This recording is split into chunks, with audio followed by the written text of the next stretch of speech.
Bruins Beat is brought to you by PrizePicks and the Game Time app.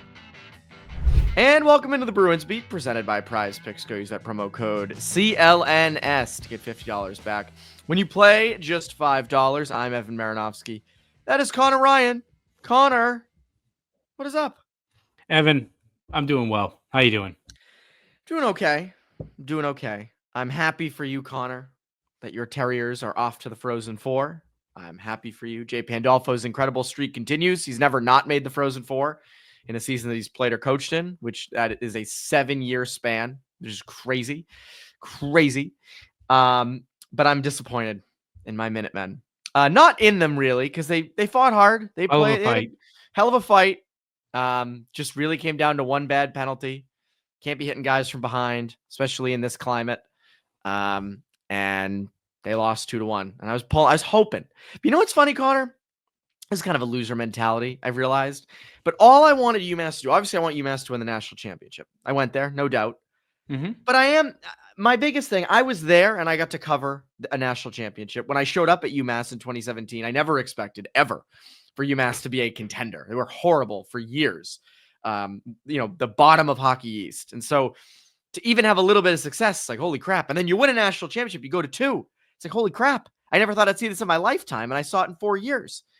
So for me, my biggest thing, go to the tournament, win a game, be competitive. And they were both of those things. So I was not distraught. I was sad, but I wasn't distraught after the loss to Western Michigan on Saturday night.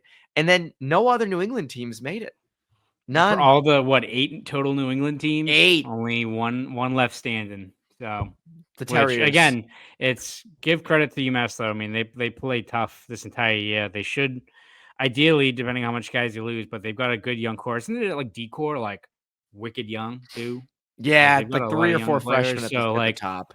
That team always feels like that program is just reloading now, and they keep on getting guys. I mean, ideally, O'Hara stays, right? Because I don't know how the hell that dude didn't get a Hobie Baker finalist nod, but we can talk for a long time about that when you look at the competition he was going up against. But yes, sucks for UMass to come up short there. UConn gave Penn State a hell of a fight. That was the most tragic one, I thought. UConn. Yeah, I was pulling for UConn. Yeah, I mean, it sucks too for UConn. Hell of a fight against Penn State. Felt like there was 3, 4, 5 times in the third period and overtime where you felt like the game-winning goal was about to happen.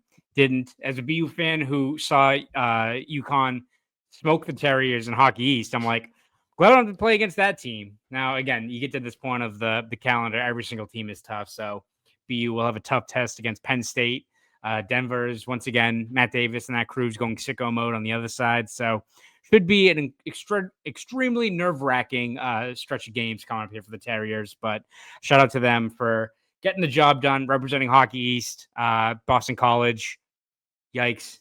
Too bad you don't get any trophies. But it's a good run for those 2 years, I guess. But what are you going to do, I guess? Yeah. Rough run. Rough run is the way to put it. And I want to touch a little bit on someone at BC at the end of this episode. I want to touch on them because it is the end of the season. But first, we do need to talk Bruins. That's the title of this podcast. And another tough loss this weekend. 2-1 loss to Detroit. They're back home. They get Washington on Tuesday night, potentially could play Ryan Leonard if Ryan Leonard plays his first game, which makes sense. I mean, you're here in Boston already. They did the signing in the BC locker room. I would assume that he will get to probably suit up for Tuesday's game. But you know what I found interesting, Connor? I'm going to be referencing 2 of your colleagues' stories in this podcast. One is the Cam Neely interview that Jim McBride did last week that we really just kind of at least I never got to. I never got to really talk about it on the show, just the way the show's worked. But I want to start with Kevin Paul DuPont's column from Sunday, where he talks with big holes up the middle, the coming Bruins revamp feels bleaker than rebuilds past. And he gets into sort of how this, it feels different than the rebuild in 2015 and 16. There were a lot of pieces there. There were 2 number 1 centers. There were, franchise D. There were some younger guys coming up. Dougie Hamilton was in the mix, David Pastrnak. But he says, now comes another rebuild with not nearly that embarrassment of roster riches. Most troubling, it's a roster without a number 1 center or a number 1A center, or maybe even a number 2. even if this group were capable of playing net zero defense, spoiler, it's not, it still lacks a rainmaker in the middle of the top 6. It's always a mistake to overstate a situation, but here goes. Absent a bona fide pivot or pilot in the cockpit, it's impossible to envision this offense getting any lift under its wings. See that tired, frustrated look of late on Pasternak's face? It was much like Marchand's kisser before he ended up calling for a cab. Dupes really has a way with words, doesn't he? He's the goat. It's a reason. There's just nothing or no one in that center spot right now to make it work. As magical as Pastrnak is, even elite wingers are fueled by their centers. He goes on to say, evidence this 0-5-0 stretch in which the Bruins were outscored 23-7, outshot 135-101, and faced almost a 90-1 differential in lead time, which is true. They only had the lead, I think, in those 5 games for 2 minutes and 24 seconds, which is impressive. I mean, that is very impressive. That's one way to put it. Yeah, it's incredible. I agree with Dupes in that this rebuild is different. That this is more, it looks more like a teardown rebuild than it did 10 years ago. I don't believe it's a full teardown rebuild. You still have Pastrnak, McAvoy, and you hope Swayman. But I kind of want to push back on the idea that they need a number 1 center. I agree that they do need one, like 100%. Obviously, you want to have good centers down the middle. And I think you and I have talked about sort of looking ahead to the offseason, what they need to do. You can have a wing drive play. It's not the same. You're not a cup contender. We're not going to be sitting here next year if the Bruins get Mitch Marner and maybe another left, a left winger like an Ehlers, as we mentioned, and say, man, they're cup contenders. This team could go all the way. Like, this is going to be the group. But I do think you are competitive, and it makes it more watchable. And you are going to produce offense. A high-end winger like David Pastrnak, we've seen now the last 2 years, elevate guys around him. Mitch Marner, I'm confident, can do a similar type of thing. So I'm not like, I think where I push back with Dupes is that I don't think they're going to be horribly dark days if they do go the sign the wingers route or trade for a winger or whatever they do. And of course, you'd rather have a center, but I just don't think that's possible. And I think the route is more so go out and sign wingers who are proven and, give yourself 2 to 3 to 4 years for your centers that you've drafted or that you have in the system to come into their own a bit.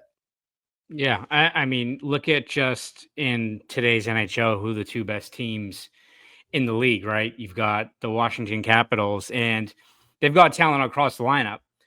Is Strome like a top 10 center in the league? No. And listen, I like Pierre-Luc Dubois, even though I said before the year that it pisses me off and is a big risk, and there's a reason why a lot of teams didn't want to take him. Is he a top 10 center? He's a good center. Is he top 10? No. Winnipeg Jets. Is Mark Scheifele a top 10 center? Maybe. There was a time when he definitely was. And he's a good, he might be top 10 or 50, whatever you want to say. He's damn Wasn't good. on Team Canada. There was there's also that. Who's their second line center right now? Lowry? Is it even Lowry? It probably is. Yeah. Is he top 10? No. Or Vegas before they got Eichel, when it was William Karlsson and Eric Hall as their top 6 centermen, and they went to the Cup. Were those guys top, or did they have a lot of talent on the wings? So listen, I'm sorry I literally cut you off before you even answered, but no, I was going to say they have talent on the wings. Yeah. The Jets have talent on the wings. The Caps are going to have now even more talent on the wings. And so, I mean, listen, the easiest way to get back to contention and have a sustained contention window is, having homegrown elite talent down the middle. The Bruins had Bergeron and Krejci, and what do you know? They were in the mix for 15 plus years. That is without a doubt the easiest way to do it, but it's also not the only way. And so that's not to say that, the Bruins have, Zacha Middlestat, but you have Marner or whatever, Cup's back on. No, but I think for the Bruins, right, you've got a lot of holes to fill. It's this new contention window you're trying to build is not going to be built in one off season. So I think it's for right now, it's just doing what you can with the hand dealt to you in terms of upgrading a roster. For this year, if you're looking at just free agency, that means shelling out the money to get talent on the wing. If it boosts up your scoring and it's, a guy like Marner who can drive a line by himself, same as Pastrnak, and you get production that way. Or if it's guys like Ehlers that can, add extra scoring depth, maybe that elevates a player like a Zacha or a Middlestat or Lindholm or what have you. It's not ideal, but you have more talent to work with. And also from the Bruins perspective, and I'm sure we're going to talk about this later on. All right, for right now, to immediately help your team, you sign talent on the wing that helps out your overall roster, and then you draft the best center available with what could very well be a top 5 pick, right? And then you go from there. So if you go into next year and it's, it's Zacha and Middlestat and Lindholm, that's your 3 centermen. Not ideal, right? But if you have another scoring winger that can help out those guys, that maybe instead of it being a 50-point centerman, it's 60 points. Like you saw kind of what the Bruins did 2 years ago with Coyle and Zacha, and that was a welcome surprise for what they provided. Was that good enough to win a cup? No, but they're pretty competitive. And that's right now, if you can bridge the gap, get back to being competitive with talent on the wings, stay in the mix, and all of a sudden you've got a Frundell or a Haggs or Denoyer or friggin' if you get Misa, if you win the draft or something, any one of those players which is now in play. We're not talking even more about the McQueens or the O'Briens. Like they have a legit shot at having a player who could like legit be in the league next year. Like Frundell like might be ready to go as soon as next season. So if you have one of those guys in the mix, in the pipeline developing, and then you can stay competitive for right now as they mature and get to where they are, and then 3 years from down the road, you've got a legit top line center. Well, now you're back on track. So I think that has to be the situation where, like, I don't think the Bruins going to open up camp next year with, Elias Pettersson and then another center they acquired or something like that. That'd be great. And Cam Neely even said to McBride, like they're leaving no stone unturned. So if you can get a center that's, his value is sunk, kind of like what Dubois was last year with the Capitals, I'm sure they're going to explain that route. But also, you shouldn't either overpay for a middle 6 center and give them money, which you learned that lesson last year. Please. Or give up like your 26th first round pick for a guy that is maybe Dylan Strome, right? Like a guy that is good, but I think it's all about being patient in terms of what's available and how you can immediately upgrade your team. For right now, I think it's just getting elite talent at the wing. How about the rest of your lineup, which desperately just needs scoring punch? And then if you get a top 5 pick or, in that mix, you take the best center available, you're on the right track, at least for, I think, right now. You also can't tear it all down the next 2 to 3 years. You can't suck. And I know people want them to and think they don't get a top 5 pick every year. You have David Pastrnak on the roster. Like he needs to be happy. You can't have him in a bad spot. Given his contract and given what it is, right? Like, let's say he got really agitated with this and said, I want out. I want out. I don't want to be here anymore. I don't want to rebuild. I want to be on a contending team. You're not going to get true fair market value for David Pastrnak, which is a ton, because he's going to have a say where he's going to go. He's going to say, I only want to go to these teams. And those teams have to be in a position to want to trade for him and to be able to get him. And it's going to be hard for a team that is in the Stanley Cup race to have enough to justify getting him. Like, they're not going to have a ton of high first-round picks. If you're getting first-round picks for him, they're going to be low. If you're getting prospects, they're not going to be these high-end drafted, 6th overall last year type prospects. Unless it's like he wants to go to Utah or something, which again, and we're going so far down the road here, but the bottom line is you can't waste his prime. You can't waste his prime on being a bottom 5 team and having him put up 85, 95 point seasons for no reason. You can't.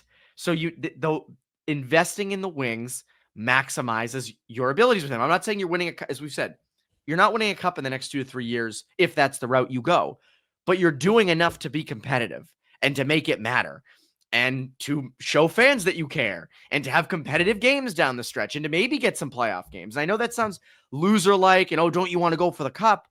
But you can draft and develop during that time and build towards 2029 and 2030 and 2031 when you are going to be a Stanley Cup contender, or at least you project to be. But that's down the road. We'll hear from Cam Neely in a second. But first, Our friends at PrizePicks. PrizePicks, the best way to get action on sports in more than 30 states, including California, Texas, and Georgia. The app is really easy to use, and to create a lineup, all you have to do is pick more or less on a few player stats for your shot to win up to 1,000 times your money. PrizePicks is the best place to win cash while watching sports. Join over 10 million users and sign up today. On PrizePicks, you can mix and match player projections from different sports. Combine your favorite hockey players with players from basketball, baseball, esports, and much more. I don't think I'd pick Rafael Devers right now. Nope. Me thinks that's not a good idea. No. I don't love that idea. I don't love that idea very much. But PrizePicks offers Venmo, Apple Pay, MasterCard, and more for quick and easy deposits into your account throughout the sports season. And don't miss your chance to cash in as the league's best fight for playoff positioning. Ovechkin will be in town on Tuesday. I could see that. I could see a goal from him, or potentially, or at least a point, if that's a prop. Ryan Leonard. Ryan Leonard. I like that. And then, again, Pastrnak continues to produce. Morgan Geekie continues to produce. If you've been taking my advice with PrizePicks, you're probably pretty happy because those guys continue to produce. So download the app today and use code CLNS to get $50 instantly after you play your first $5 lineup. Again, download the app and use code CLNS to get $50 instantly after you play your first $5 lineup. PrizePicks, run your game. Run your game. So Cam Neely. There were a couple quotes I found interesting. Talked about a lot of different things. Talked about fans being annoyed and not liking him, and then Joe Sacco as well. But I found this most interesting. He said, I don't think we need to really strip this down. We moved some significant pieces, obviously, at the deadline. Hopefully we can replace some of those pieces and get us back to where we want to be, which is competing for Stanley Cups and being a team that has a chance to win everything. He went on to say, I think everything is on the table as far as trying to improve the club. Obviously, some picks are years away from getting into your lineup, so you got to evaluate that and evaluate where you are with your team. But everything is going to be on the table. Everything. Would they trade us, Connor? Think they would deal us? So get ready to learn the Winnipeg beat. Get ready to learn the Winnipeg prep hockey space. I can't wait. There's a lot in there, and Neely's a guy who's pretty open. Complete opposite of Sweeney. Like Neely does give a lot and gives a lot of insight into where they are. The whole, they didn't strip this down. I mean, they did strip it down. I mean, you didn't go to the studs, but you stripped it down about as much as you can before doing so. Yeah. It's a lot. I was gonna say, he says they don't have to strip it down because they already did. That's the thing. You're right. There's nothing more to strip down because there's nothing left. I think that first quote proves they are not fully rebuilding.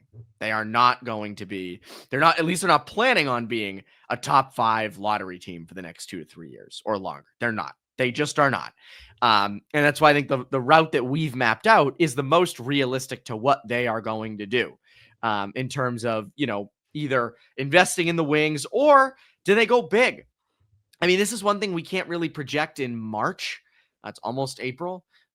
Maybe we will project these in April because we're going to have a lot of episodes where we don't have much to talk about. So maybe we will project trades, but it's hard to project big trades. I mean, I don't remember a lot of people before the Huberdeau Tkachuk deal being like, this is going to happen this summer. Like, you watch for this. Like I those come up in the moment. They happen fast.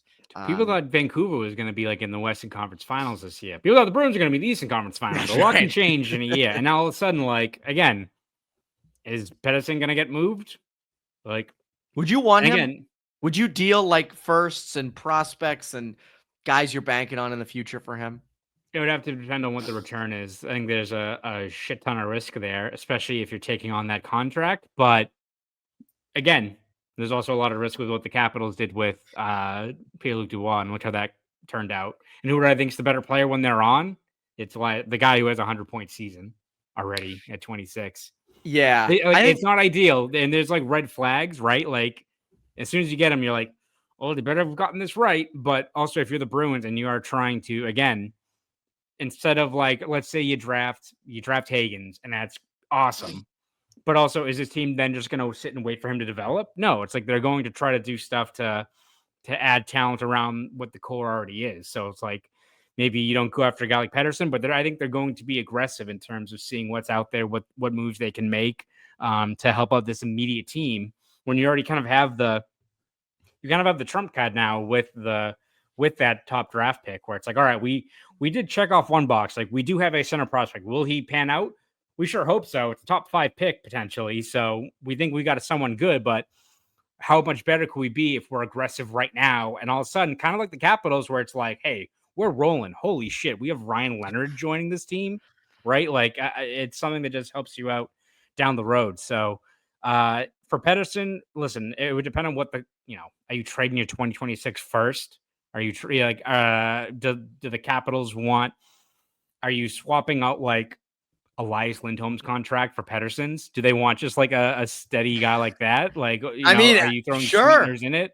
Like, here's the thing about Pettersson's tough, and I don't know every single thing about his game, but there are red flags. It is difficult because it's like, do you want him to be your number one center for the next 5 to 10 years? Is that the ideal person, or would you rather take your chances at someone who maybe doesn't have the reputation that he does coming out of the draft?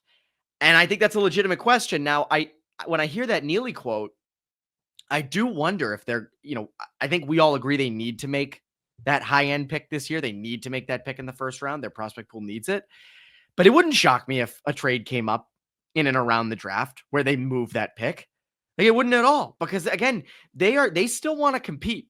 They still look at it like, we have Pasternak, we have McAvoy, we have Swayman. Lindholm's going to be back next year as well. You've got guys like Zacha and Geeky and Middleset. You have some supporting guys there. I think we all agree they need some more. But like, maybe they do feel that they're a number one center away and they trade that pick, which again, I would rather you just make the pick. Make the pick, get a high-end center prospect, and do what we have talked about, where it's like,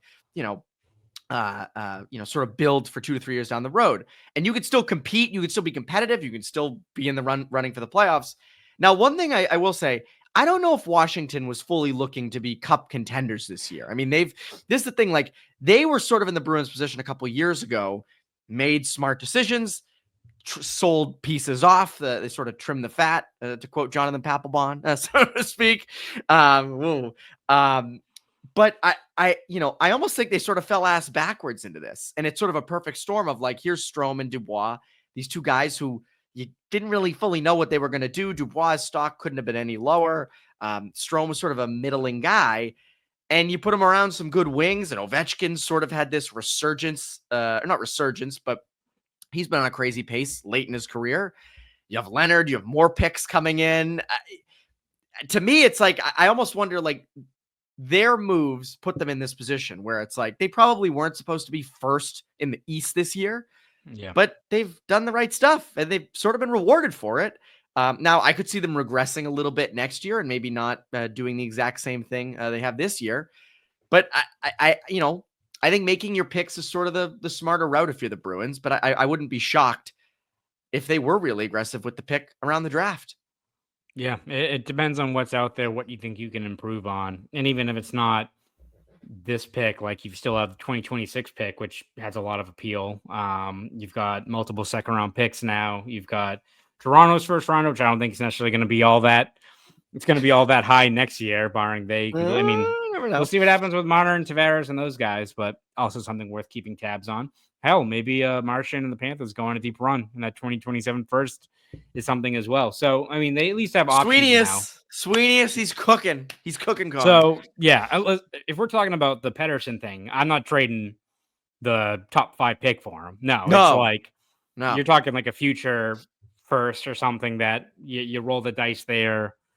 Maybe like if it's Pettersson or if it's Patra or if it, you have to make the money work. So I don't know. I'm not going to think of a trade package here, but if you're looking for more of a safer, I don't even know if I'm going to safer bet is the right word with a guy like Lindholm, but if you're just trying to move out that contract and trying to bring in a 2-3C instead and just try to blow it up or what have you, that's something that, again, what the return is, we'll see, but we'd not be surprised if he's a guy that's dangled on the market. And there'll be a lot of other guys who I'm sure we haven't thought of for the last couple of months that you're going to hear those whispers around June and July. So I agree. Like, the Bruins, safest bet is just stay the course, try to bring in an impact winger and help out just the team in the immediate future. But I think it's also holding on to what could be a really high draft pick and having a guy that marinates can help you out by maybe next year or in the years ahead.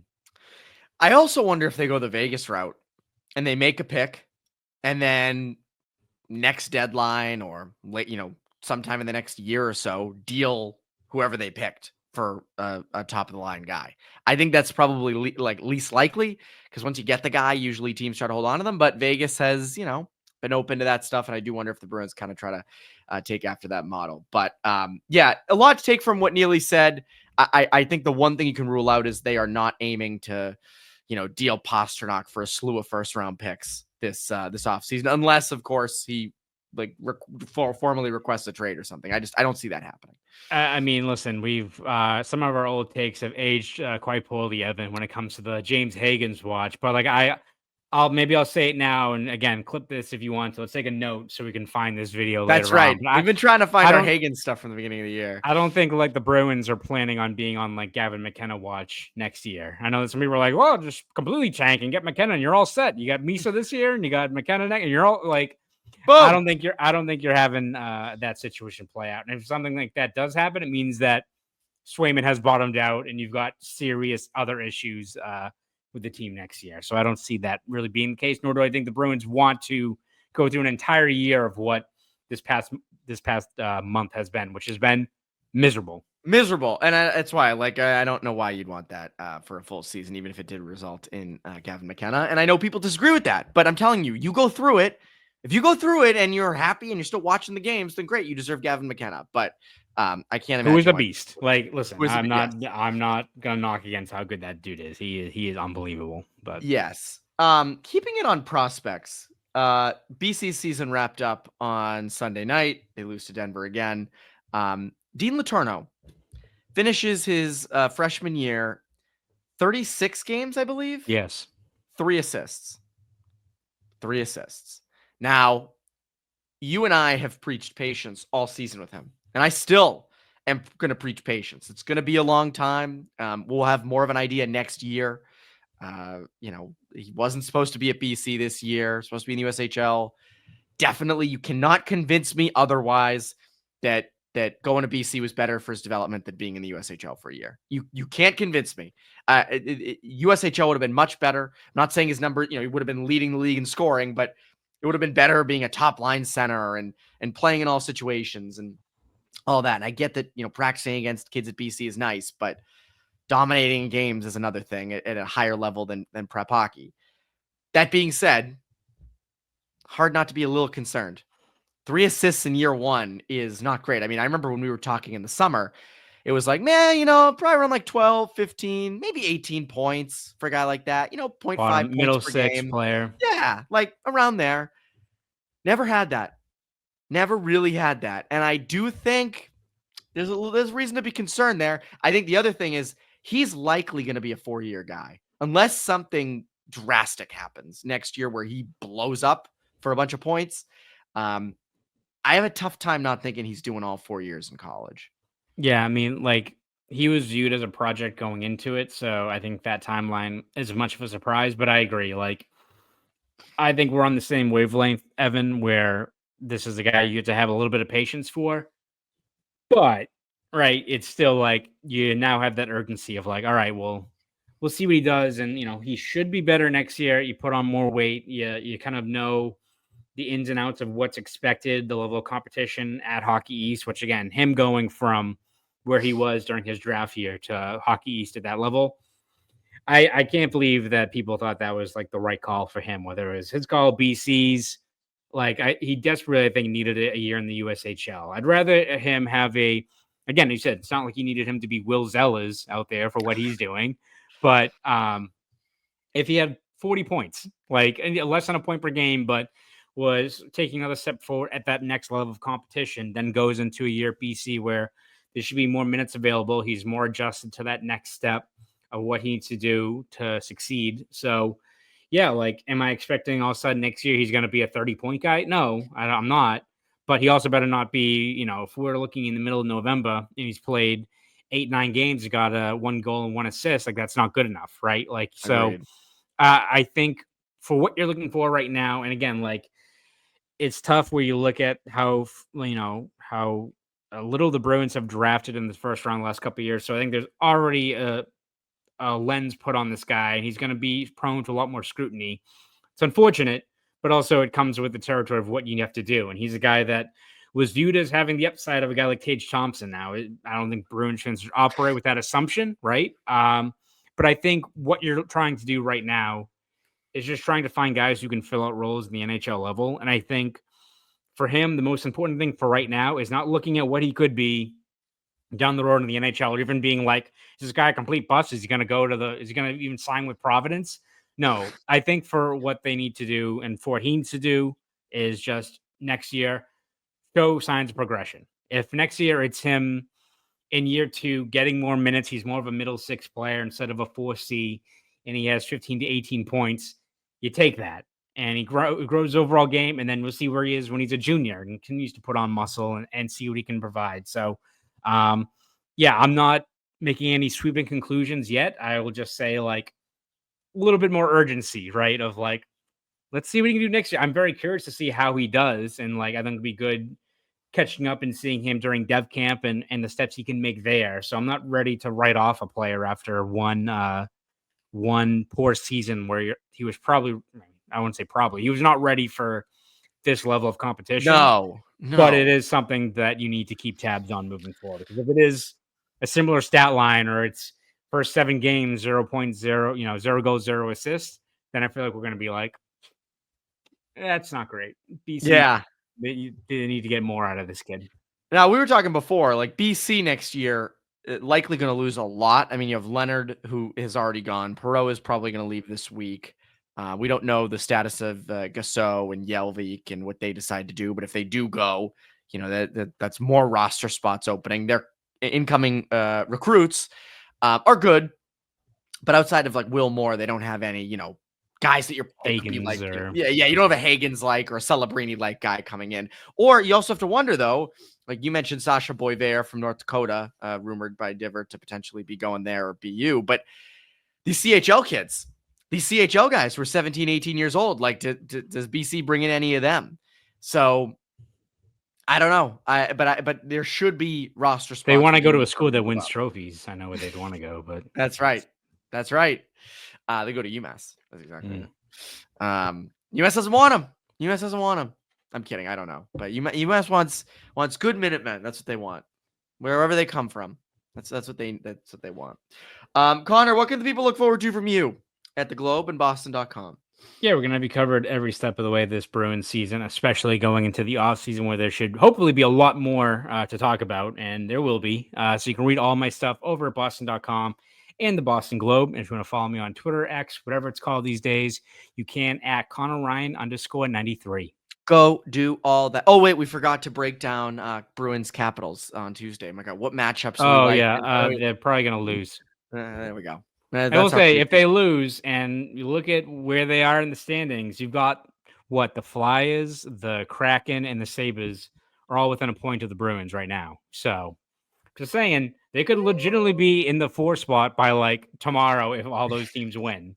Like you're not saying that's a given, but they could move up. Like everyone is so jam packed that either between 4 and 7, you're kind of in the mix of, I think, especially like 4 to 8 right now, because Anaheim, shockingly, is now like separating itself from you, which is wild. But that's where we are right now on the calendar, Evan. That's where we are. That's Conor Ryan. I'm Evan Marinofsky, Bruins Beat listeners. Have a great rest of your week.